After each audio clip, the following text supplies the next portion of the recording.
kahit anong pinagdaanan mo, 50-50 ka na. Wala na, matay na, pero may hope ka pa rin eh.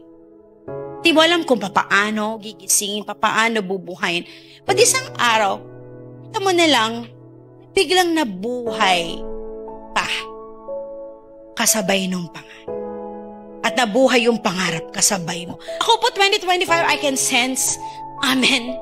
Ako 2024, parang nag-50-50 yung pangarap eh. 2025, I can sense that, Lord, bihira, nabuhay yung pangarap. Nabuhay, taas sa kamay ng gusto niyan. And that is the business of God. Kaya nga sinasabi ko sa inyo, na pag namatay yung pangarap, huwag kang sumama. Patuloy kang magmahal, patuloy kang tumulong, patuloy kang magtiwala sa plano ng Diyos. Kung sinaktan ka, mahirap man, magpatawad ka.